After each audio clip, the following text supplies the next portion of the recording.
सहना भवतु सहनौ भुनक्तु सह वीर्यङ्करवावहै तेजस्विनावधीतमस्तु मा विद्विषावहै। शान्ति शान्ति शान्तिः।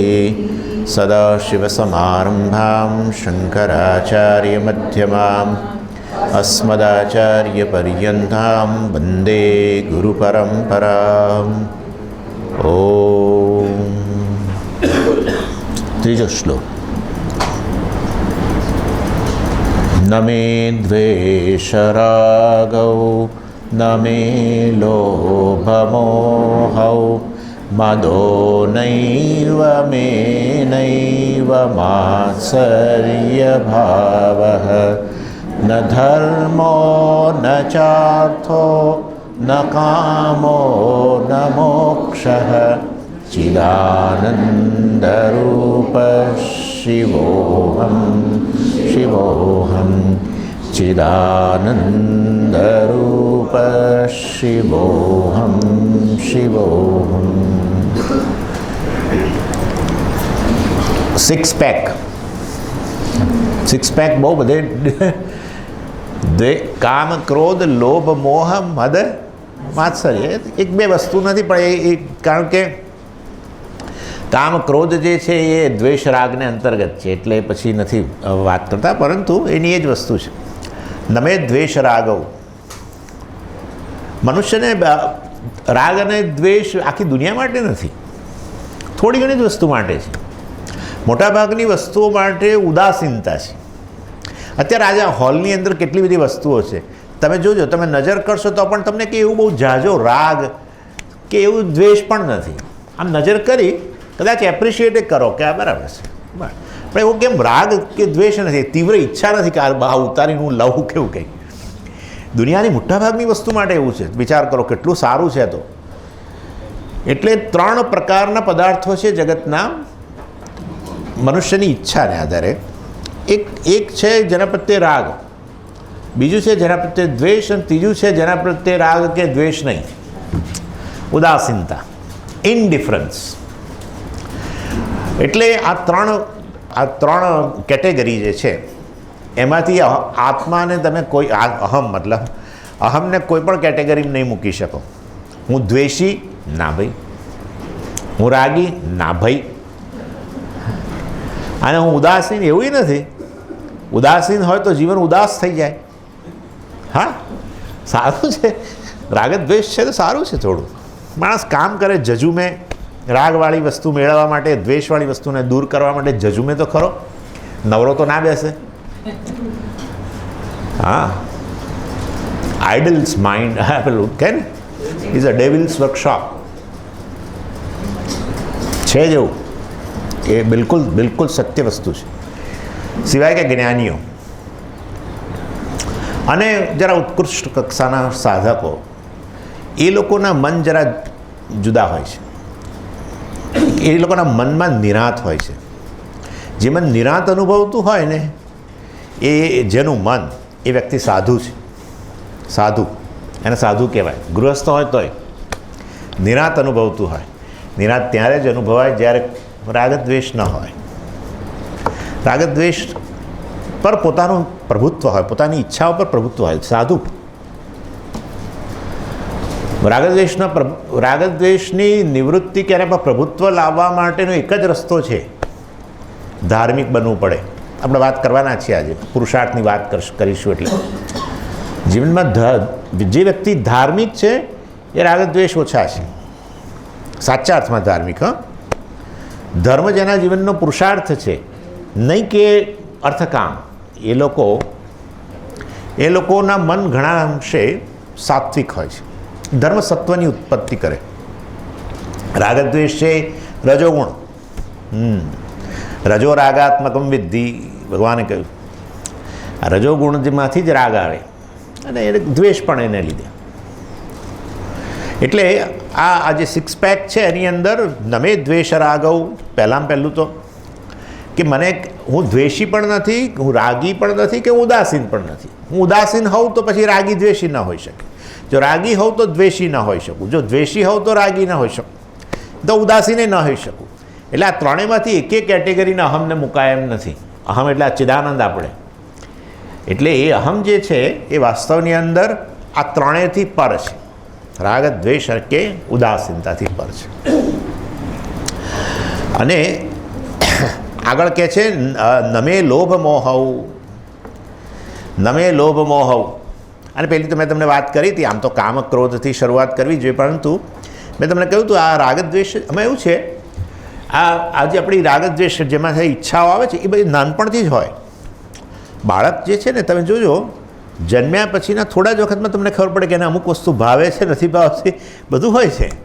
એમને અમુક વસ્તુ પેલા બિચારે માં કેળું ખવડાવે છે, એટલે બહાર કાઢી નાખે, કાઢી નાખે. અને બીજી કોઈ વસ્તુ હોય તો કોઈ ચિંતા ના કરે ક્વોન્ટિટીની, પછી તકલીફ થાય તો થાય, પેટને પછી રડે એ જુદી વાત, પરંતુ લે. એટલે રાગદ્વેષની અભિવ્યક્તિ 1.5-2 વર્ષનો આઈ થિંક સાયકોલોજિસ્ટ એવું કહે છે કે અહંકાર, એની થોડી અહમપણો એનામાં આવે. અહમપણો એટલે એક વ્યક્તિ છે એને ખ્યાલ ઉત્પન્ન થતો જાય, ત્યાર પછી આ રાગદ્વેષ પણ અભિવ્યક્ત થાય. એટલે વાસ્તવની અંદર બાળપણની અંદર આપણા કેટલાય રાગદ્વેષ હતા, ઈચ્છાઓ, મતલબ એ ઈચ્છાઓ પૂરી થઈ નથી. હા, હું તો ક્લાસમાં પહેલો નંબર આવું, એવું હોય ને, ઘણીવાર હોય છે, ક્લાસમાં પહેલો નંબર આવું અને બહાર પ્લેગ્રાઉન્ડની અંદર પણ મારો પહેલો નંબર આવે દોડમાં. આવું બધું ઘણા લોકો હશે જેમને વિચારો, એમના બાળપણને યાદ કરો તો આવું હશે. એટલે આવી પ્રકારની ઈચ્છા હોય અને કેટલીક પૂરી થાય ના થાય, પછી આપણે જોઈતું હોય અમુક પ્રકારનું રમકડું, અને માતા પિતા ના આપે. ચોકલેટો જોઈતી હોય ના અપાવે, રડાવે પણ આપે નહીં. આવું બધું તો બહુ ચાલે. આ બધાની અસર બાળક પર પડે.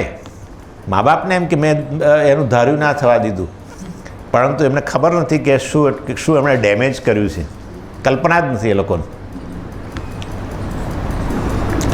એટલે નાનપણની કેટલી બધી આપણા રાગદ્વેષ પૂરા ન થયા, થોડા મોટા થયા ત્યાર પછી થોડા યુવાન બન્યા ત્યારે આપણા જે નવા રાગદ્વેષ, પેલી બધી વસ્તુઓ બહુ ન રહી, હવે જૂની નવી ઈચ્છાઓ. પણ એ જે ઈચ્છાઓ પૂરી થઈ નથી એ બેઠેલું છે અંદર આરામથી, અંદર બેઠેલું છે, એ કશે જાય નહીં. હા, ના જાય. આપણને એમ કે જૂની ઈચ્છાઓ પૂરી નથી થઈ તો બધું એ તો નિવૃત્ત થઈ, કશું નહીં. ઈચ્છા જે પૂરી ન થાય એ નિવૃત્ત ન થાય, ઈચ્છા જે પૂરી થાય એ નિવૃત્ત થાય. ઈચ્છા પૂર્ત થઈ ગઈ એ જ નિવૃત્ત થાય. ભલે નવી ઈચ્છાને જન્મ આપે, પરંતુ એ તો નિવૃત્ત થઈ જાય. પણ જે પૂરી ન થઈ હોય એ નિવૃત્ત ના થાય. પછી થોડા યુવાન થાવ એટલે બીજા રાગદ્વેષ, પછી આગળ જો જોબ વગેરે કરે વ્યક્તિઓ, પ્રમોશન ના મળ્યું અથવા પ્રમોશન મળ્યું પણ જોયું એવું પ્રમોશન ના મળ્યું, ઇન્ક્રીમેન્ટ મળ્યું પણ જોયું એવું ન મળ્યું, ફલાણું ટીકણું એન્વાયરમેન્ટ ફલાણું ઠીક ન મળ્યું, લગ્ન કરે એમાં અનેક અસંતોષ હોય. એટલે આવી રીતે અનેક વસ્તુઓ દરેક વ્યક્તિ એ બાંધછોડ કરતું જાય જીવનની અંદર. આપણને લાગે બાહ્ય દ્રષ્ટિ બાંધછોડ, અંદરથી નહીં, અંદરથી લેશ માત્ર નહીં. ઈચ્છાની નિવૃત્તિ કરવા માટેનું જે સાધન છે એનો ઉપયોગ જ નથી થયો, માટે જાય જ નહીં.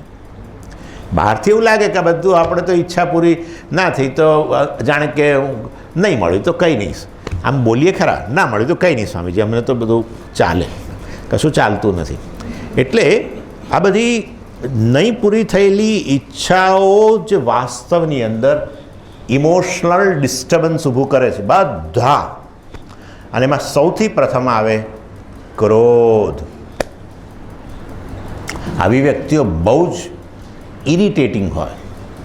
ઇરિટેટિંગ વાતની અંદર જ આમ એકદમ જ ઉછળે.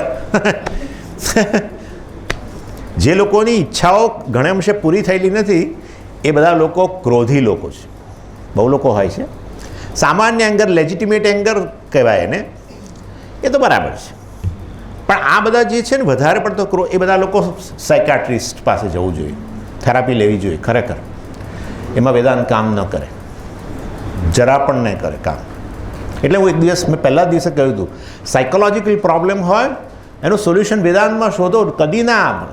કારણ કે સાયકોલોજીકલ પ્રોબ્લેમ લીધે અધિકારીત્વ જ નથી, પછી ક્યાં વેદાંતનું અંદર મોક્ષ ને આ બધું તો ભૂલી જવાનું.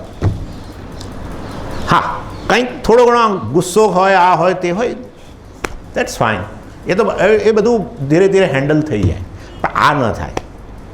વધારે પડતો ગુસ્સો, વાતની અંદર આપણે વાત કરીશું ઈર્ષા, તીવ્ર ઈર્ષા. અને ઈર્ષા તો બહુ જ ખરાબ રૂપ લે, બહુ જ ખરાબ રૂપ લે. અહીં બોલે જ છે માત્સર્ય વાત આવવાની છે. એટલે ઇમોશનલ ડિસ્ટર્બન્સ જે વ્યક્તિનામાં અતિશય છે એનું આ અત્યાર સુધી બાળપણથી તે અત્યાર સુધીની ઘણી બધી ઈચ્છાઓ પૂરી થઈ નથી. અને સમજી, ઈચ્છાઓ એટલે ખાલી એ વ્યક્તિના સ્તરની નહીં, ઈચ્છાઓ આપણી અનેક હોય છે. પોલિટિશિયનો આવા હોવા જોઈએ, હા, ધાર્મિક નેતાઓ આવા હોવા જોઈએ. આજકાલ તો એનું બહુ ચાલ્યું છે, ધાર્મિક નેતાઓ આવા હોવા જોઈએ.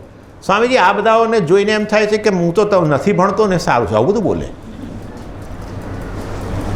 એટલે આપણા રાષ્ટ્ર માટેની કેટલીક ઈચ્છાઓ હોય, પોલિટિશિયન માટેની ઈચ્છા હોય, સમાજ માટે ઈચ્છાઓ હોય, હિન્દુ ધર્મ માટે કેટલી બધી ઈચ્છા હોય. તમે જો લોકો એટલા ઉકળે છે, હા, સનાતન ધર્મની બરાબર છે, વાત સારું છે, પરંતુ ઉકળે. વાત હવે સનાતન ધર્મની ને જે એ લોકોનામાં ભડકો થાય, તમે જુઓ તો આપણને થાય કે આટલો બધો ગુસ્સો કેમ છે? ઈચ્છા પૂરી નથી થઈ. એ ઈચ્છે છે કે સનાતન ધર્મ આવો જ હોવો જોઈએ, સનાતન ધર્મનું પાલન કરનારા સંન્યાસીઓ, આચાર્યો આવા જ હોવા જોઈએ. અને એવું જોવા ન મળે સમાજમાં. સમાજ આવો હોવો જોઈએ, આપણો રાષ્ટ્ર આવો હોવો જોઈએ. તમે અમેરિકામાં તમે તો આવતા જતા હો છો બધા, તમે જુઓ કેટલો આપણા દેશ માટે લોકોને, ત્યાંના યુવાનોને, ઇન્ડિયન ભારતીય યુવાનો જે છે એ લોકોને કંઈ આપણા દેશ માટે કંઈ બહુ છે નહીં, કંઈ આપણા ધર્મ માટે પણ નથી. કહેવાતા જ હિન્દુ ન્યુટ્રલાઇઝ થઈ ગયેલા છે બધા. ખાલી માથા ગણવાના હિન્દુ, બાકી કોઈ હિન્દુ જ નથી ત્યાંના, ખાસ કરીને યુવા વર્ગ. મારો પ્રશ્ન છે એ કહેવાનો કે ઈચ્છાઓ એવું રખે માનતા કે મને કોઈ પેલી વસ્તુઓ માટેની ઈચ્છા, અનેક સ્તરની ઈચ્છાઓ છે આપણી, હા, સમાજ માટે, આ તે બધી માટે, અને મને કેટલીય પૂરી નથી થતી. નથી જ થતી. કેમ ના થાય સ્વામીજી? Simple reason. કેમ ના થાય? એમ કારણ કે એ ઈચ્છાઓને પૂરી કરવા માટેની જ્ઞાન અને શક્તિ, ક્રિયાશક્તિ નથી. અલ્પ શક્તિ ન થાય, ન જ થાય, કદી ના થાય. અને એ રીતે એમાં એ જ વસ્તુઓ વિકૃત રૂપ લે, અને એને કહેવાય ઈર્ષા. પહેલું ક્રોધ, જો કે ક્રોધ, પછી ઈર્ષા, અને પેલી પ્રેજ્યુડિસ પણ આવે, લઘુતા ગ્રંથિ આવે. કારણ કે આપણે આપણી ઈચ્છાઓ પૂરી નથી કરી શકાય એટલે આપણા વિશે નાના અનુભવીએ આપણે. લોકો કહે છે સુપિરિયોરિટી કોમ્પ્લેક્સ. સુપિરિયોરિટી કોમ્પ્લેક્સ નામની વસ્તુ જ નથી. ગુરુતા ગ્રંથિ છે જ નહીં, લઘુતા ગ્રંથિ જ છે. એ લઘુતા ગ્રંથિ અંદર એટલું બધું કોન્ફ્લિક્ટ્સ હોય છે, પરંતુ એટલે પોતાની લઘુતા ગ્રંથિને છુપાવવા માટે મનની અંદર પછી આ રીતે હું જરા એક મહાન છું એ પ્રકારનો જરાક ઊભું કરવામાં આવે. મદ એ પણ વાત કરે છે. એટલે આ મદ છે, માત્સર્ય છે, ક્રોધ છે, આ બધું છેવટે પેલો કામ, ઈચ્છા જે છે એ ઈચ્છાની પૂર્તિ થઈ નથી એમાંથી, કે રાગ દ્વેષ એને પૂરા થયા નથી, માટે જન્મેલું છે. એટલે ભગવાનની દયાથી એટલું સારું છે કે હું આ બધામાંથી મુક્ત છું. હું એમ નહીં,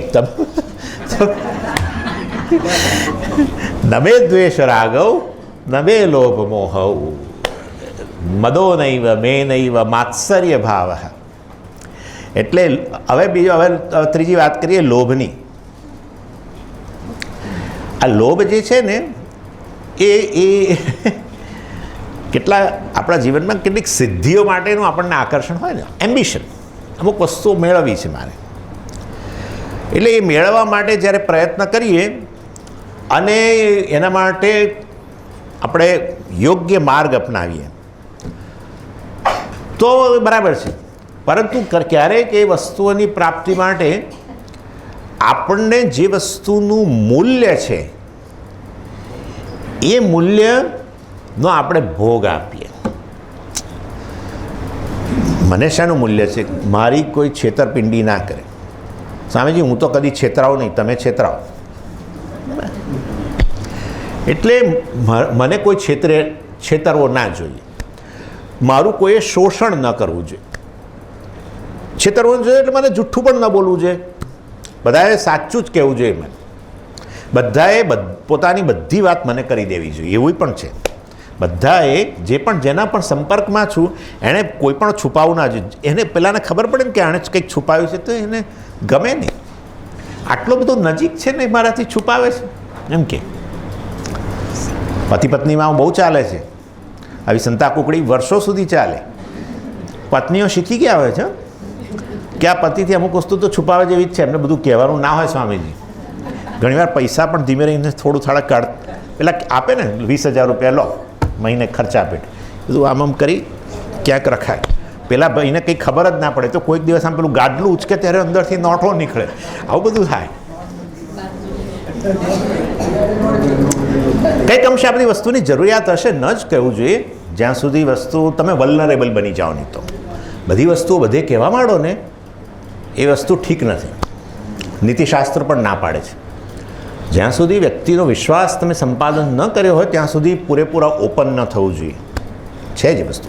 અને એ સિવાય પણ અમુક વસ્તુઓની નીતિશાસ્ત્ર ના પાડે છે. ખાસ કરીને આપણી પાસે કેટલી સંપત્તિ છે, આ છે તે છે, જ્યાં ત્યાં ન બોલવું જોઈએ. નથી જ બોલતા મોટાભાગના લોકો, પણ આ તો કહું છું. મારી પાસે તો છે ને પેલી બોર માળા છે એમ કરીને પાછા ઘણીવાર પેલી લગ્નમાં ભેગા થાય ને તો આ બહેનો આમ એમ પેલો પૂરી પડી જાય ફટકરતી. પેલા જુએ હા હો બહુ સરસ છે તમારી, આવી તમારી પાસે 3 છે, તમારા ભાઈએ મને કરાઈ આપી.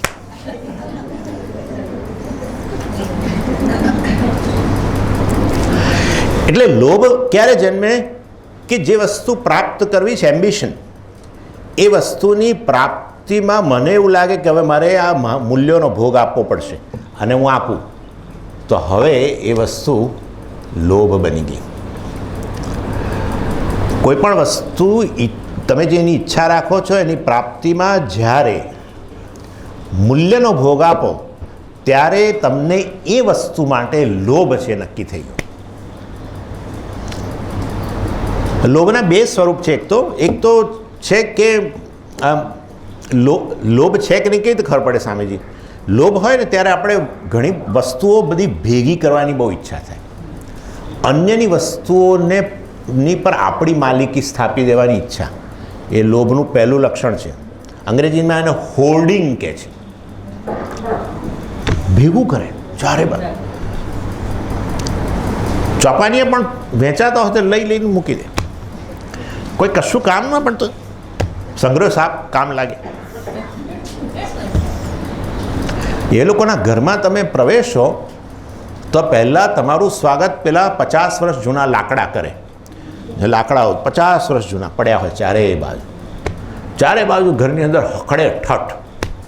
દિવાળી જેટલી આવે ને જાય એટલી જાય, બધું જે પણ ખોલે ત્યાંથી આખો વરસાદ થાય બધો માથા પર. લોભ પહેલું લક્ષણ. બીજું, જે ભેગું કર્યું છે કોઈને આપવાનું નહીં. પહેલું ભેગું કરવું, બીજું ભેગું કરેલું ક્યારેય કોઈને આપવાનું નહીં, વેચવાનું નહીં, આટલું પણ નહીં આપવાનું. માઇઝરલીનેસ. લોભમાં એક છે ગ્રીડ, હોર્ડિંગ પ્લસ માઇઝરલીનેસ. માઇઝરલીનેસ એટલે પકડી રાખવું. કોઈકને જરૂરિયાત હોય, અત્યારે આપણે જરૂરિયાત નથી, નહીં આપવાનું, કાલે સવાર ઉઠીને મને કામ લાગશે. આ બધું લોભ. એનીવે, એટલે આ લોભ જે છે એ પણ વાસ્તવની અંદર મારામાં નથી. હાશ, નિરાશ થઈ ગઈ. ક્યાં છે? મનમાં છે. કારણ કે મેં જોઉં છું લોકોના ચહેરા મ્લાન થતા જાય છે એકદમ. એટલે જરાય ના કરશો ભાઈ, ચિદાનંદ છો તમે. નમે લોભ મોહાવું. આવું સ્વામીજી કેમ થાય? આવું લોભ થવાનું, આવો લોભ વસ્તુ માટે હોવાનું કારણ શું? મોહ. મોહ એટલે શું? વસ્તુ જેવી વસ્તુનું જે મૂલ્ય છે એના કરતાં વસ્તુની જેટલી પ્રાયોરિટી આપણા લાઈફમાં છે, ચાલો કહી શકાય મૂલ્ય, પણ વસ્તુની જેટલી પ્રાયોરિટી છે એના કરતાં વધારે પ્રાયોરિટી આપવી. જે વસ્તુની પ્રાયોરિટી નથી આપવા જેવી એ વસ્તુને વધારે પ્રાયોરિટી આપો અને પછી એના માટે શું જન્મે? લોભ. લોભનું કારણ મોહ છે. મોહ ધાતુનો અર્થ થાય, મોહ ધાતુ પાણીની મહારાજ કહે છે મોહ વૈચિત્ય. એટલે મોહ વૈચિત્ય એટલે શું? ઉલટું વિચારવું, ઉલટું. આ ઉલટું જ થઈ ગયું ને. પ્રાયોરિટી. લોભનું મૂળ જે છે ને એ છે અસલામતી. પહેલું અસલામતી એ લોભનું મૂળ છે. એમાંથી ધનનો લોભ આવે છે. એટલે અસલામતી માટે જવાબદાર છે મોહ. એમાં સમજી મોહ ક્યાંથી આવ્યો? આ વસ્તુ મને સલામત બનાવે છે એવું પ્રકારનું મારા મનમાં જે ખ્યાલ છે એનું નામ મોહ. આ બિચારું કોઈ સલામત કોઈને બનાવી શકે એમ નથી, પોતે જ સલામત નથી. આ એક્ઝામ્પલ આપું છું.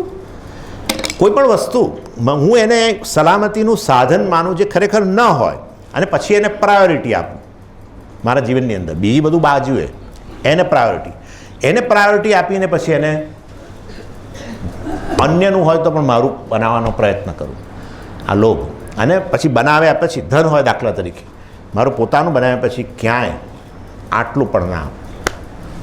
માઇઝરલીનેસ. એટલે મૂળ વસ્તુ અસલામતી. અને અસલામતી છે જેન્યુઇન વસ્તુ છે કે હું અસલામતી છે મને, પણ અસલામતી માટે જે અસલામતીને દૂર કરવા માટે સલામતીના જે સાધનો હું માનું છું એ બધો મોહ છે. એ મોહ છે. એ વસ્તુ જોમાંથી છૂટીએ આપણે કે ધન સલામતીનું સાધન નથી, ધન અને અસલામતીનું સાધન નથી. એ ખોટી વસ્તુ છે એવું કહેવું કે આ ધનિક લોકો બહુ સલામત હોય છે, એવું ન બોલવું જોઈએ. હું પોતે બોલું છું. પરંતુ ધન ન તો સલામતીનું સાધન છે, ન ધન અસલામતીનું સાધન. ધન છે, એનું મૂલ્ય છે. જગતની બધી વસ્તુનું પ્રયોજન છે જ અને છે જ મૂલ્ય.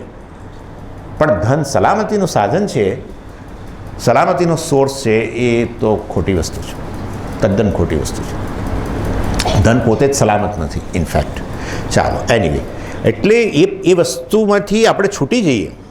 આપણી અન્ડરસ્ટેન્ડિંગ સલામતી માટે બીજી કંઈક વસ્તુ આપણે જીવનમાં લાવવી જોઈએ. અને એ જ્યારે છૂટી જાય ત્યારે આપણે પેલો મોહ છૂટી ગયો, ત્યારે હવે પ્રાયોરિટી બદલાઈ ગઈ.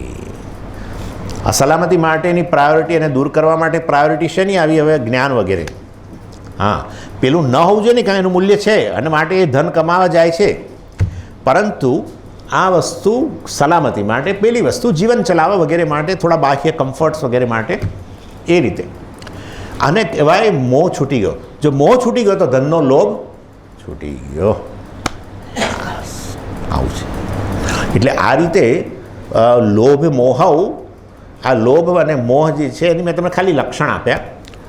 અને એ વસ્તુ મારામાં નથી. ક્યાં છે? મનમાં છે. તે છે, વાંધો નહીં. એને દૂર કરવા માટેના પ્રયત્ન કરવો જોઈએ. પરંતુ મનમાંથી દૂર કરવાનો પ્રયત્ન એક વસ્તુ છે, અને મારામાં છે એમ એવું વિચારીને પછી એને દૂર કરવાનો પ્રયત્ન બીજી વસ્તુ છે. મનમાં છે ત્યારે થોડી ઓબ્જેક્ટિવિટી આવી ગઈ છે. ખ્યાલ આવે ને તમને? કારણ કે મનમાં છે, એક સ્પેસ ઊભી થઈ છે. જેમ કોઈ વસ્તુ ખરાબ હોય તો તમે એને દાખલા તરીકે રિપેર કરો, સાફ કરો, તેમાં તમે ડિસ્ટર્બ થઈ જતા નથી. એવી રીતે મનની અંદર આ બધું છે, એને મરામત કરવાની જરૂર છે. એ રીતે એને કરો તો ઇનફેક્ટ વધારે ઇફેક્ટિવલી કરી શકો. પણ મારામાં છે, પહેલાં તો આ મારામાં છે એ જ વસ્તુ તમારો અડધો ઉત્સાહ ઓછો કરી દે છે. એટલે વાસ્તવિકતાને ધ્યાનમાં લઈને આ બધું મનમાં છે અને કંઈક અંશે એ બધું જવું જોઈએ, નહીં તો આ જ્ઞાન વગેરે ન થઈ શકે. એક જણે મને પૂછ્યું, આજે જ પૂછી લીધું કે સ્વામીજી મારા રાગ દ્વેષ ને બધું નથી, તો પછી આ કર્મયોગ ને બધી ચર્ચાઓ કરવાનો ક્યાં અર્થ છે? વાત બધું બરાબર છે, પણ મારામાં છે નહીં એ જાણવા માટે કંઈક અંશે મનમાંથી રાગ દ્વેષ તો જવા જોઈએ ને. મન એટલો બધો અજંપો અનુભવે છે કે આ જ્ઞાન જ પ્રાપ્ત નથી કરી શકતું. રાગદ્વેષ રૂપી અજંપાને કારણે વ્યક્તિઓ જ્યાં બેઠા હોય ત્યાં એમનું મન ક્યાંનું ક્યાં જતું હોય છે. રાગના વિષયો કે દ્વેષના વિષયોમાં જતું હોય છે. કેટલાય લોકો કહે છે કે સ્વામીજી મને પેલી વ્યક્તિ બોલી ગઈ છે 3 વર્ષ પહેલાં, તો મને હજુ યાદ આવે છે. તમારા ક્લાસમાં બેસું, ઓનેસ્ટલી કહેતી હોય છે, તમારા ક્લાસમાં બેસું તો મને યાદ આવ્યા કરે છે. અને અંદરથી એવું આમ રિએક્શન આવે છે. એટલે એનો અર્થ એવો થયો કે જ્ઞાન પ્રાપ્ત ન થઈ શકે. જ્ઞાન પ્રાપ્ત કર્યું તો નિષ્ઠા ના આવી શકે. સરળ છે. માટે કંઈક અંશે જવું જોઈએ મનમાંથી, એ બરાબર, પણ મનમાંથી જવા માટે કરીએ મારામાંથી નહીં. એ તો હકીકત છે કે મારામાં નથી, હું તો કેવળ ચિદાનંદ છું. એટલે આ રીતે રાગ, કામ, ક્રોધ, લોભ, મોહ, મદ, માત્સર્ય વગેરે જે છે એ બધા હું જ છું, પણ હું એ નથી. બરાબર ને? બોલી શકું ને? કારણ કે પાછું એકદમ ચોંકી ગયા કે આ શું બોલ્યા પાછા. એટલે ચાલો પછી બીજું છે આગળ મદ. મદ એટલે અભિમાન. અભિમાન અને એ વસ્તુ તો મદ અભિમાન જેને આપણે નથી ગુજરાતીમાં શબ્દ છે, અંગ્રેજી શબ્દ પણ ગુજરાતીમાં બહુ ઉપયોગ કરીએ છીએ એનો. એરોગન્ટ છે સ્વામીજી, આ બહુ એરોગન્ટ છે. એરોગન્સ જે છે, જેટલો મદ વધારે એટલું અજ્ઞાન વધારે નક્કી થઈ ગયું, ગાઢ અજ્ઞાન. એરોગન્સ ઇઝ ઇગ્નોરન્સ, આવું પ્રકારની ઉક્તિ છે. બંનેમાં અંશ છે, ANC. એરોગન્સ જેટલો વધારે, મદ જેટલો વધારે, એ વધારે આપણું અજ્ઞાન છતું કરે છે. કેમ? કારણ કે કશું આપણું છે જ નહીં ભાઈ. તમે જેના પર આટલું ગુમાન કે ને આ લોકો, તમે જેનું ગુમાન કરો છો તમારા શરીરનું, દાખલા તરીકે કોઈકને શરીરનું સૌંદર્ય હોય, કોઈકને બુદ્ધિનું સૌંદર્ય હોય, કોઈકને કંઈક આંખો વગેરે સરસ આપી હોય, કંઈ પણ હોય, કોઈકના વાળ સરસ હોય કે કોઈકનો પરિવાર સરસ હોય, આ બધું આપવામાં આવેલી વસ્તુ છે. તે તો કશું સર્જ્યું જ નથી ભાઈ. હા, નાના સ્વામીજી પણ બુદ્ધિ ભગવાને આપી હતી, પણ એ બુદ્ધિનો મેં ઉપયોગ કરીને, આમ પાછા મેં ઉપયોગ કરીને સફળતા મળી જાય. સેલ્ફ મેડ પીપલ, આવું સેલ્ફ મેડ. સેલ્ફ મેડ એટલે આ એ લોકો આત્મકથા લખે ને આ રીતે લખે. હું પહેલાં આ રીતે વાંચતો હતો પેલી સ્ટ્રીટ લાઇટની નીચે ને, પછી મેં આમ સ્ટ્રગલ કરીને મેં આમ કર્યું ને પછી મને એક વ્યક્તિનો ભેટો થયો ને મેં પછી આમ. ક્યાંય ઈશ્વરનો તો ઉલ્લેખ આવે જ નહીં કે આ પરિસ્થિતિ યોગ્ય કાળે, યોગ્ય પરિસ્થિતિ એટલે રાઈટ ટાઈમ, યોગ્ય કાળે, યોગ્ય સમયે યોગ્ય વસ્તુ થવી, એમાં ઈશ્વરનો હાથ છે. Right time, right place. Success માટે જે વસ્તુ કહેવાય છે, સફળતા માટે તમે યોગ્ય સમયે યોગ્ય જગ્યાએ હોવા જરૂરી છે. અને એ તમારા હાથમાં નથી હોતું, એ તમારા હાથમાં હોતું જ નથી, એ આવી ચડતું હોય છે. અને એ રીતે વાસ્તવની અંદર તમે જીવનની અંદર સફળતા તમારી બુદ્ધિનો ઉપયોગ કરીને કરી હોય તો પણ ઘણી બધી પરિસ્થિતિઓ, લોકોએ તમને કેટલો સહાય કરી છે. અને માટે વાસ્તવની અંદર કોઈ રીતે ગુમાન થઈ શકે એવું નથી. અને જો છતાંય ગુમાન કરે તો એ બતાવે છે કે ગાઢ અજ્ઞાન છે, ગાઢ અજ્ઞાન છે. એટલે એ મદ, પણ એ ભગવાનની દયાથી મારામાં નથી. હાશ, ચાલો છૂટ્યા. અને પછી છે માત્સર્ય. મદો નૈવ મે નૈવ માત્સર્ય. માત્સર્ય એટલે આમ તો જેલસી, ઈર્ષા. એટલે માત્સર્ય શું છે? કોઈક વ્યક્તિ કશુંક સિદ્ધ કરી રહી હોય અને એનાથી મને દુઃખ પહોંચે. કોઈક એમાં કારણ એટલું જ હોય છે. દાખલા તરીકે બે મિત્રો, બંને જણા IIMમાંથી છૂટા પડ્યા. એક એક્ઝામ્પલ આપું છું. તો IIMમાંથી છૂટા પડ્યા, MBA થયા બંને જણા. તક તો બંનેને છે, સારી તકો જ હોય, પરંતુ એકને એવી તક મળી કે જેમાં એને થોડું પેકેજ, સેલરીનું પેકેજ વગેરે જે હતું એ થોડુંક ઓછું હતું. જ્યારે બીજાને તો ત્યાં તો કશું ધારાધોરણ નથી હોતું. એ લોકોને લાગે એ આધારે ઓફર કરી દેતા હોય છે. તમે જુઓ છો, બધું આવે છે પેપરમાં આવી બધી વસ્તુ. અને બીજો જે વ્યક્તિ હતો એને ઘણું મોટું પેકેજ, અને પાછી વિદેશમાં એકદમ નોકરી ને બધું, એના માટે બધો વિસા ના બધું થઈ ગયું બધું.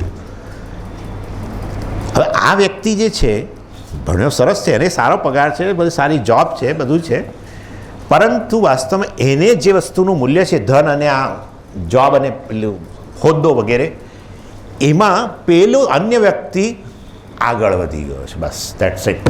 તમને જે વસ્તુનું મૂલ્ય હોય એ તમને ઓછું મળે કે ન મળે, પણ અન્યને જ્યારે મળે ત્યારે તમારા હૃદયમાં જે બળતરા થાય એને કહેવાય માત્સર્ય, ઈર્ષા. બહુ ખતરનાક વસ્તુ છે. સૌથી છેલ્લે જતી વસ્તુ. બહુ તમને ખાનગીમાં કહી દઉં, કારણ કે તમે મારા છો ને માટે. ઇવન આધ્યાત્મના ક્ષેત્રમાં પણ, મ્યુઝિકના ક્ષેત્રમાં, બધા જ ક્ષેત્રમાં હું જોઈને આવ્યો છું. ઓનેસ્ટલી કહું છું તમને, આ નથી જતું. મ્યુઝિકની અંદર પોતે સારા મ્યુઝિશિયન હોય, સારું ગાતા હોય, એક્લેમ્ડ, બધે એમનો વાહવા થતી હોય, પરંતુ બીજા મ્યુઝિશિયનને સાંભળે એટલે સિંગર કે મ્યુઝિશિયન જે પણ, તરત અંદરથી કંઈક બળતરા થાય. એટલે પ્રત્યેક ફિલ્ડમાં, ક્રિકેટમાં હશે, આમાં હશે, બધે હશે, એક એક ક્ષેત્રમાં, અને અધ્યાત્મના ક્ષેત્રમાં પણ ખરું. મને ઓછા લોકો આવતા હોય અને બાજુમાં બીજા સ્વામી હોય એને 300, 400, 500 લોકો આવતા હોય, આમ જ આમ સ્વામી આવવાના છે નામથી 500 લોકો આવી જાય, એટલે મુક્તાત્માના હૃદયમાં પછી બળતરા થાય. અરે રે, અહીંયા આપણે બોલાય કરીએ તો 100 લોકો આવ્યા, તેને કશું કોઈ બોલાવતું નથી તો 500 લોકો આવી ગયા, બળતરા થાય. એટલે આ રીતે હૃદયની અંદર આનો ઉપાય એક જ છે. સ્વામીજી, ઈર્ષાનો ઉપાય શું? એક જ ઉપાય, કેવળ એક ઉપાય, આત્મજ્ઞાન સિવાય. આત્મજ્ઞાન હોય તો આ બધું ક્યાંય જતું રહે, પરંતુ આત્મજ્ઞાન ન હોય તો એક જ ઉપાય છે, અને એ છે પ્રાર્થના. શું પ્રાર્થના ખબર છે? કે એને મળ્યું છે ભગવાન, એને તું વધારા. હા તો સ્વામીજી હું કોઈ સંજોગમ ના કરું. ના ભાઈ, ઈર્ષાને ન્યુટ્રલાઇઝ કરવા માટે એક જ વસ્તુ છે, પ્રાર્થના. એના માટે પ્રાર્થના કે એને જે મળ્યું છે વધુ મળો, તો પેલી નિવૃત્ત થાય બળતર, નહીં તો ના થાય.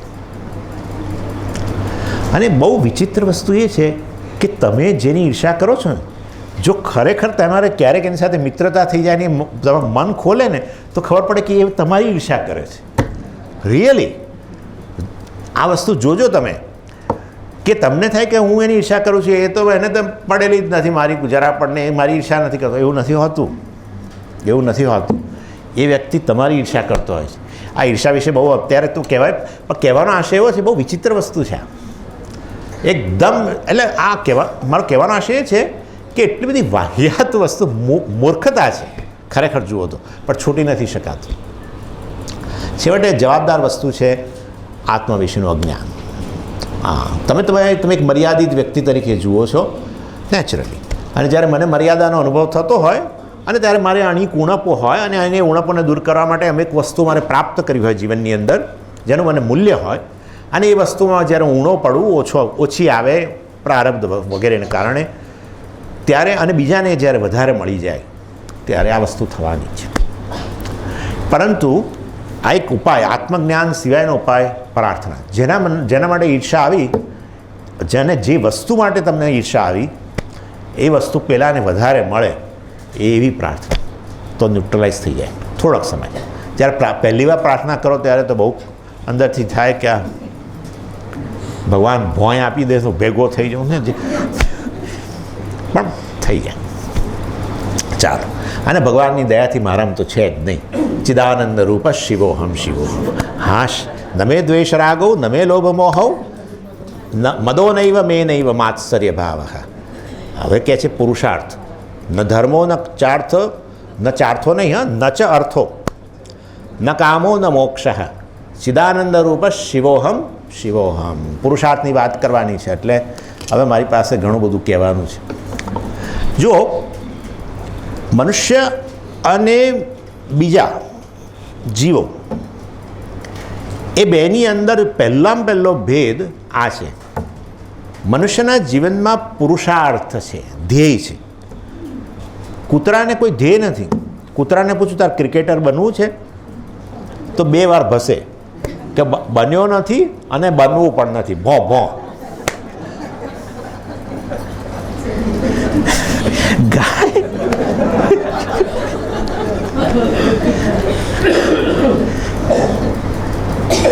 કેમ એવું છે સ્વામીજી? એવું કેમ છે? એ ચેતન જીવો જ છે બધા. 1000 વર્ષ પહેલાં જે ગાય હતી એ અને અત્યારે કોઈ ફેર નથી. જેનેટિકલી જે ફેર હોય એ જુદી વસ્તુ છે, પણ એવું જોવા નથી મળતું કે 1000 વર્ષ પહેલાં જે ગાય હતી એ અમુક પ્રકારની ઈચ્છાઓવાળી હતી, ઘાસ વગેરે ખાતી હતી. હવે અત્યારની ગાયો છે એ ઘાસનું એ સૂપ બનાવવા માગે છે, અને એ સૂપને પછી બ્રેડ સાથે ખાવા માગે છે. એવું કશું છે નહીં, દેખાતું નથી. એટલે અન્ય જીવો અને મનુષ્યની અંદર જે ભેદ છે એ છે પેલી ફ્રીવિલને કારણે, પસંદગીને કારણે.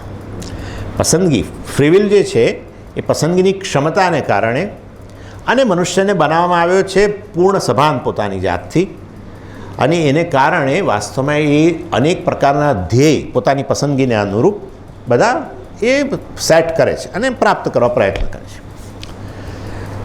હવે બીજી વસ્તુ, કે અન્ય જીવો અને મનુષ્ય બંને વાસ્તવમાં ભૌતિક શારીરિક રીતે એમનો વિકાસ જે થાય છે એમાં એનો પોતાનો ફાળો બહુ ઓછો છે, કુદરતનો ફાળો વધારે છે.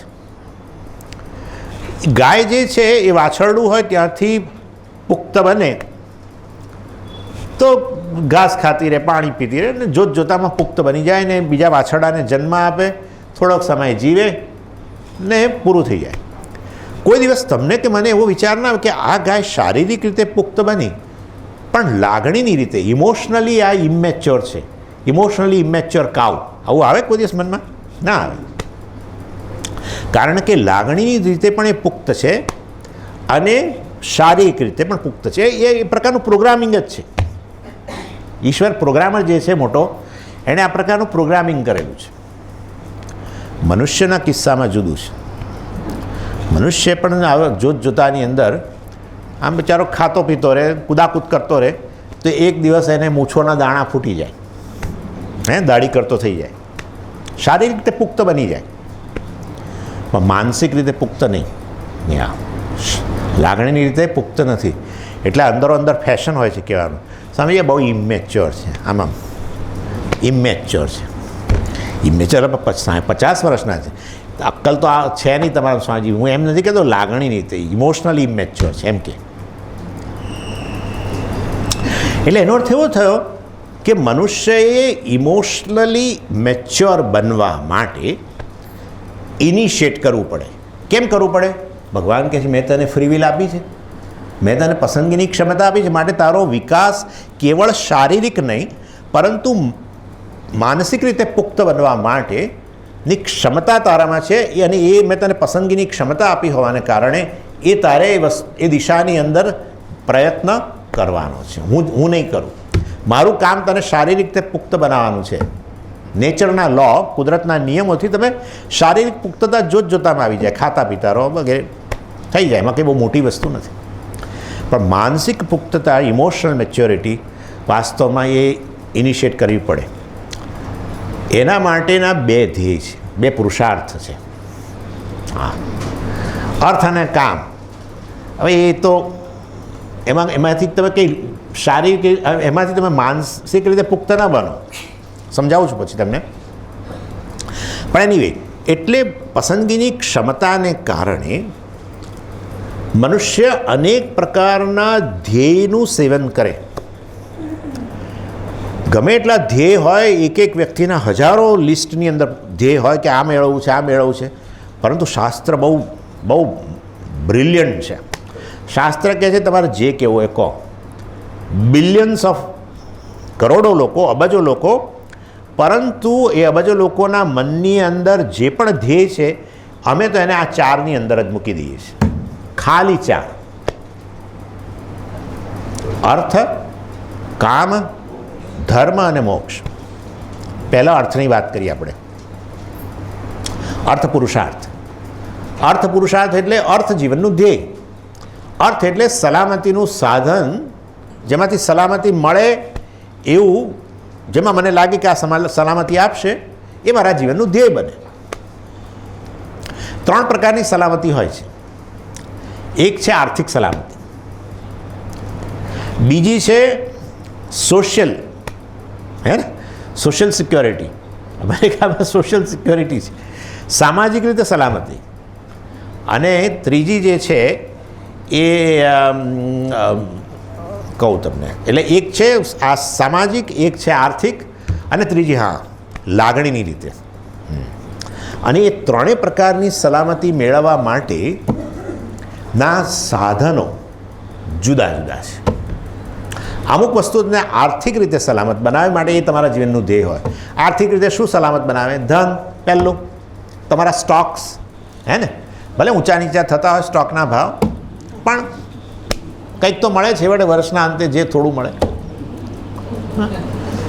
નાસડાક ભલે ઊંચેથી નીચે આવે, જે થતું હોય, આપણું બ્લડ પ્રેશર ઊંચું જાય, નાસડાક નીચે આવે એટલે આપણું બ્લડ પ્રેશર ઊંચું જાય. અહીંયા બીજું હશે, નાસડાકને એટલે બીજું કંઈક, નિફ્ટી જો આવ્યું. એટલે સ્ટોક્સ હોય, આપણે ધન હોય, આપણું સોનું. અને ધન કોઈ પણ રૂપમાં આપણે લિક્વિડ એસેટ વગેરે, અને એ સિવાય કેશ વગેરે કંઈ પણ. આ બધું આપણા જીવનનું ધ્યેય બને. કેમ કે આ બધાથી મને કઈ સલામતી મળે? આર્થિક. પછી બીજી વસ્તુ, આર્થિક રીતે સલામત બની એ ઉપરાંત આપણે બીજી સલામતી જોઈએ છે, સામાજિક સલામતી. હું જે સમાજમાં રહું એમાં મને સલામતી લાગે. એના માટે શું કરવું પડે? તમારે કંઈક અંશે તમારી પ્રતિષ્ઠા પ્રાપ્ત કરવી પડે. પ્રતિષ્ઠા સલામતી આપે. તમારે નામ કમાવવું પડે, એટલે લોકોને એમાં રસ પડે. સામાજિક સત્તા, પાવર. એના માટે પછી થોડી નોટો, કોથળીઓ છૂટી કરવી પડે તો કરીએ. નાણાં જવા તો જ આપણે પેલી સત્તા મળે. સત્તા સામાજિક સલામતી આપે. પાવર જે છે ને કોઈ પણ ક્ષેત્રમાં, સમાજની અંદર તમારો એક મોભોગ, જેને કહીએ ને આપણે હોદ્દો વગેરે, પાવર, તમને એ સમાજમાં તમને સલામતી લાગે, સામાજિક સલામતી. પછી ત્રીજું છે ઇમોશનલ, લાગણીની રીતે સલામતી. આપણને બહુ ભય હોય છે, લાગણીનો તૂટી જવાનો ને એ બધો ભય હોય છે. અને એના માટે બે વસ્તુ છે. એક છે ઘર. ઘર બંને રીતે છે. ઘર તમને સામાજિક સલામતી પણ આપે. ઘર ન હોય ને તો દીકરા દીકરીના લગ્ન ના થાય. તમે હશો કદાચ, તમને ખબર જ હશે. આ તો હમણાં જ 2 દિવસ પહેલાં જ આપણા એક નજીકની વ્યક્તિએ જ મને કહ્યું, બહુ નજીકની વ્યક્તિ. ઘર ન હોય તમારું, ઘરનું ઘર, પોતાનું ઘર ન હોય તો દીકરીને જોવા આવેલા હોય, દીકરી તો દીકરાને જોવા આવે, ખાસ તો એ દીકરાને જોવા આવ્યા હોય એ દીકરીવાળા વિચારે, પૂછી તો લે જ પહેલાં કે આ ઘર તમારે છે, તમે માલિક છો. એટલે એ રીતે ખરું સામાજિક રીતે વગેરે. પરંતુ ઇમોશનલ, હું જે ઘરનો વ્યાખ્યા કરું છું જુદી છે. એ ઘર કે જેમાં બધા લોકો ભેગા બેસીને જમતા હોય, ખાલી હાય હેલો ના કરતા હોય. હાય હેલો, હાય સવારમાં મળે આપણને, એના રૂમમાંથી આમ નીકળીને જાય ત્યારે હાય મોમ, હાય ડેડ, બસ. પછી રાત્રે ક્યારે આવે ખબર ના હોય. આવું હોય છે. Fragmented house. હા, પૂજ્ય સ્વામીજી એને હાઉસ કે હોમ નહોતા કહેતા. હોમ એને કહેવાય કે જ્યાં રસોઈ થતી હોય, બધા સાથે બેસીને જમતા હોય. જાતે ઘણા લોકોના ઘરમાં જાતે બધા સાથે બેસીને પ્રાર્થના કરતા હોય છે, રાત્રે એકાદ વાર એવી રીતે ભેગા થાય, કંઈ પણ. આ તો સાથે બેસે. આ તો બધા સાથે બેસે તોય બધા પોતપોતાનામાં જ રહે. પેલું મોબાઈલ કાઢીને ચાલતું, બીજું ત્યાં બેઠું હોય એ મોબાઈલ કાઢીને આમ જ, ત્રીજું ચોથું, કોઈ બોલે નહીં. બધા મૌની બાબા, કોઈ બોલે જ નહીં. ચાલો ત્યારે હવે સુવાનો ટાઈમ થયો, ઊભા થઈએ. ફ્રેગમેન્ટેડ. મોટાભાગના ઘર અત્યારે એવા થઈ ગયા છે ઇન્ડિયામાં પણ. આ વસ્તુ શું સલામતી આપે તમને? આવું ઘર શું સલામતી આપે? હું નથી માનતો. જ્યાં સંબંધો, જે સંબંધોની ઉષ્મા હોય છે ને, વોર્મથ, એ તમને આ ઇમોશનલ સ્ટેબિલિટી આપે, ઇમોશનલ સિક્યોરિટી આપે. લોકો એમ માને છે કે આધ્યાત્મિક ક્ષેત્રમાં આવીએ એટલે આપણે આ બધી વસ્તુઓમાંથી મુક્ત થઈ જવાનું, કોઈનો સંપર્ક નહીં રાખવાનો, આ નહીં કરવાનું, તે નહીં કરવાનું. આ બહુ જ ખરાબ વસ્તુ છે, તમારા મનને અસર કરશે. એટલે આપણે પૂરેપૂરા હજુ પરિપક્વ ન બનીએ લાગણીની રીતે ત્યાં સુધી આ પ્રકારે એક સોશિયલ, જેને કહીએ ને ગેધરિંગ વગેરે, એમાં બધા સાથે હળવું મળવું, આ તે હોવું જોઈએ. એટલે આ ત્રીજી ઇમોશનલ સ્ટેબિલિટી માટે એક છે વસ્તુ ઘર, અને ઘરની વ્યક્તિઓ સાથેનો એક એ. અને પછી બીજું છે રિલેશનશિપ, સંબંધો બહારના જગતમાં. હા, જેટલે અંશે તમારા સંબંધો બહારના જગતમાં ઓછો એટલું તમારી ઇમોશનલ ઇન્સ્ટેબિલિટી વધારે. આ વસ્તુ અમેરિકન સમાજમાં છે. એક બાજુ એટલું બધું ધન છે ત્યાં, અને એટલું બધું ભૌતિક સંપત્તિ છે, બીજી બાજુ એકલતા, બીજી માનસિક બીમારીઓ બધી બહુ છે. કારણ કે કોઈ કોઈની સાથે વાત કરી શકે એવી સ્થિતિમાં નથી. એક એ સોસાયટી એવી છે ઇન્ડિવિજ્યુઅલ, જ્યાં એને વ્યક્તિને પ્રાધાન્ય પાય છે, સોસાયટીને નહીં. વ્યક્તિને પ્રાધાન્ય, વ્યક્તિલક્ષી. એટલે અને અમે 17-18 વર્ષના થાય, છોકરાઓ નીકળી જાય ઘરમાંથી, મા બાપ જ કહેવાય ગયા નથી, હજુ જવાન નથી તમારે, એમ કે જવાન નથી, તારે કે એડમિશન લઈને ભણવા નથી જવાનું, આમ તેમ પૂછી એમ કે મા બાપ પૈસા આપે દીકરાને ભણવા માટે તો એ લોન ગણાય, અને એ પૈસા દીકરાએ જ્યારે નોકરી કરે કમાય ત્યારે પૈસા પાછા આપવા. એટલે તમે સમજી શકો છો આ બધું આ કેવા પ્રકારનો સંબંધ. આપણે તો અહીંયા આપણને જુગુપ્સા લાગે કે આવું બધું હોય, પિતા પુત્રને લોન આપે એવું હોય, આપણને એવું થાય. એનીવે, એટલે 3 પ્રકારના સલામતીના સાધનો છે, અને બધા જ આપણે ઈચ્છીએ છીએ. આપણે સંબંધો આપણા બધા સાથે સારા રહે એવું ઈચ્છીએ. કોઈક જગ્યાએ આપણને સત્તા હોદ્દો વગેરે મળતું હોય, આપણું પોતાનું કંઈક નામ થાય, કોઈક લોકો આપણને ઓળખે. લાગવગ જુઓ, હા, લાગવગ છે એ સામાજિક સલામતી આપે. ઇન્ફ્લુઅન્સ, કેટલાય લોકો ક્લબોમાં જાય અને ક્લબોમાં જઈને સંબંધ વિકસાવે. હા, મારે બિઝનેસ ચાલતો હોય ને હું પણ રાજપથ ક્લબમાં જાઉં અને પેલા કોઈ ઇન્કમટેક્સ કમિશનર કે કોઈ હોય એ આવતા હોય એમના પત્ની સાથે, આપણે ધીરે ધીરે વિકસાવીએ. કારણ કે ક્યારેક કામ લાગે. આપણે તો બધું ઘણું કાળું ધોળું હોય એટલે ક્યારેક કામ લાગી જાય. એટલે પહેલો પુરુષાર્થ છે આપણો અર્થ પુરુષાર્થ. એ અર્થ પુરુષાર્થ એટલે સલામતીના સાધનોનો પુરુષાર્થ, જેનાથી 3 પ્રકારની સલામતી. બીજો છે કામ. કામ પુરુષાર્થ એટલે શું? કોઈ વસ્તુના સંપર્કમાં આવવાથી, એ વસ્તુને ઉપભોગ કરવાથી તમારા હૃદયની અંદર એક કમ્ફર્ટ આનંદ થાય. ઇન્દ્રિયોના સ્તરે તમને તુષ્ટિ જણાય, મન તમારું પ્રસન્ન બને કોઈ જે વસ્તુના સંપર્કથી કે ઉપભોગથી. એ વસ્તુને કામ કહેવાય. સુખનું સાધન. કામ પણ 3 પ્રકારના છે. એ પણ 3 પ્રકારના છે. એક છે ઇન્દ્રિયોના સ્તરે, ઇન્દ્રિયોથી જેનો ઉપભોગ કરીને સુખ મેળવીએ એવા સાધનો. પહેલું એને સેન્સરી પ્લેઝર આ લોકો અંગ્રેજીમાં કે આપણે ગુજરાતીમાં પણ એને ઇન્દ્રિયોના સ્તરના વિષયો, સુખના વિષયો. પછી બીજું જે છે એ છે બૌદ્ધિક સ્તરના. હા, કેટલી વસ્તુ એવી છે કે તમને બૌદ્ધિક રીતે, ઇન્દ્રિયો નહીં, તમારી બુદ્ધિમાં સુખ ઉત્પન્ન કરે. એ છે એક. પહેલું છે કોઈ પણ વિદ્યાશાખાનો અભ્યાસ કરો તમે અને એમાંથી જેમ તમને એ જ્ઞાન પ્રાપ્ત કરો, ક્લેરિટી આવે, તમને સ્પષ્ટતા આવે, જે વસ્તુ ભણતા હોય એમાં તમને આનંદ થાય, આ બૌદ્ધિક સુખ છે. પછી ગેમ્સ આપણે રમતા હોઈએ, જુદી જુદી ગેમ્સ રમીએ, એ ગેમ્સથી આપણને જે આનંદ આવે એ બધો બૌદ્ધિક આનંદ છે.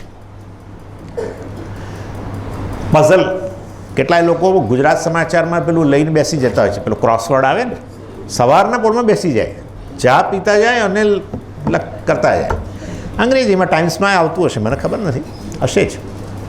એટલે આ બધા વસ્તુઓ, કોયડો હોય, કોઈ પણ જ્ઞાન શાખામાં આપણે અભ્યાસ કરતાં આપણને આનંદ આવતો હોય સ્પષ્ટતાને કારણે, કે આ રીતે કોઈ રમત રમીને આપણને આનંદ આવતો હોય, તે બધા બૌદ્ધિક બધા પ્લેઝર એટલે સુખના સાધનો કહેવાય. અને ત્રીજું જે છે એ સુખ કેટલાક બહુ જ ઓછા લોકોને મળે છે, બહુ ભાગ્યશાળી લોકો, જગતના વિષયો, પરંતુ બહુ જ ઓછા લોકો. અને એ પહેલાં પેઇન્ટર, કોઈ સારા પેઇન્ટર હોય એ પેઇન્ટ કરે પોતાનું કે અન્યનું પેઇન્ટ જુએ, અને એને એ જે સ્તરનો આનંદ હોય એ નથી ઇન્દ્રિયનો આનંદ, નથી બુદ્ધિનો આનંદ, એને અમે એસ્થેટિક કહીએ. એસ્થેટિક એટલે કંઈક પ્રકારની મનની એવી સૂક્ષ્મતા છે જેને કારણે આનંદ આવે. મ્યુઝિશિયન્સ, જે સંગીતકારો હોય, કલાકારો હોય, એ કલાકારોને જે પ્રકારનો આનંદ મળે છે એ આનંદ એ આ ઇન્દ્રિયોના સ્તરનો કેવો આનંદ નથી, એ જરા જુદા પ્રકારનો આનંદ છે. કવિઓને પણ હોય છે. કોઈ કવિ આવી રીતે બહાર જઈને બેસી જાય અને રાત્રે અને પેલો ચંદ્રમાનો ઉદય થાય એના પર આખી કવિતા લખી નાખે, 2 કલાક બેસે ત્યાં અને જુએ આનંદ કરે. આવું હોય છે. આપણને તો એ શરદ પૂનમનો રાત હોય તો આપણે કંઈ કવિતા થોડી લખી શકીએ. આપણને દૂધ પૌવાને ગોટા યાદ આવે કે જે આપણને ઇન્દ્રિય. હવે તમે સમજી શકો હું શું કહેવા માગું છું. એટલે એનાને મારામાં ફેર છે. મને ઇન્દ્રિયોનો સ્તરનો જ આનંદ, એનાથી ઉપર ઉઠી શકતો નથી, જેને પ્રમાણમાં સ્થૂળ કહી શકો તમે. જ્યારે આ વ્યક્તિઓ છે સૂક્ષ્મ સ્તરનો આનંદ બહુ અને એમાં ક્યારેક દુઃખી થવાનો પણ વારો આવે, કારણ કે તમે આટલા સૂક્ષ્મ સ્તરનો આનંદ મેળવતા હોય એવી વસ્તુ તમારી સામે ન આવે તો તમે બહુ દુઃખી થાવ. કેટલાય લોકો કોફી પીતા હોય છે ને, તો આપણને તો તમે કહો સ્વામીજી શું કોફી લેશો કે ચા? હા ચાલો કોફી. તમે મને ના પૂછો કે પેલું નેસ્કેફે નસાઓ કે આ કે તે કે કશું ના પૂછો, બનાવો ને અંદર ખાંડ નાખો ને દૂધ નાખો ને હલાવીને આપી દો કે આ તો કે છે આ સ્વામી તો જળ બુદ્ધિનો, એને શું આપી દો. પણ જો બીજા કોઈકને આપ્યું તમે, જેમ દાખલા તરીકે પૂજ્ય સ્વામી હતા આપણા પૂજ્ય સ્વામીજી, એમને તમે આપો, આમ ટેસ્ટ કરે, મૂકી દે, કશું બોલે નહીં, ખરાબ લાગે ને અન્યને, મૂકી દે. લો લો લો સ્વામીજી લો, ના ના ના ઇટ્સ ઓકે ફાઇન. પણ જેમને ખબર હતી એ લોકો એક પેલી નસાઉ કોફી, નસાઉ એ દક્ષિણ ભારતમાં મળે છે, નસાઉ NASSAU, નેસાઉ કે નાસાઉ જે હશે તે, એ દક્ષિણ ભારતના લોકોને બધી ખબર હશે. એ કોફી જ, અને અમુક રીતે જ બનેલી, જેમાંથી અમુક ફ્લેવર આવતી હોય, આટલું જ દૂધ, અમુક જે પણ બધું પ્રમાણ, એ જ એમને આનંદ આપે. આપણે તો જે તમે હલાવીને આપ્યું નેસ્કાફે. એટલે આ બધા કલાકારો અને આ બધા લોકો જે સૂક્ષ્મ સ્તરનો આનંદ માણતા હોય છે એ એટલા ડિસ્ટર્બ પણ જલ્દી થઈ જતા હોય છે, પછી કંઈ બહુ ડિસ્ટર્બ થઈ જાય. પરંતુ ભાગ્યશાળી લોકો, કારણ કે સૂક્ષ્મ સ્તરનો આનંદ જે છે એ હંમેશા ખૂબ દીર્ઘકાળ સુધીનો હોય. સ્થૂળ વિષયોનો આનંદ ક્ષણિક હોય.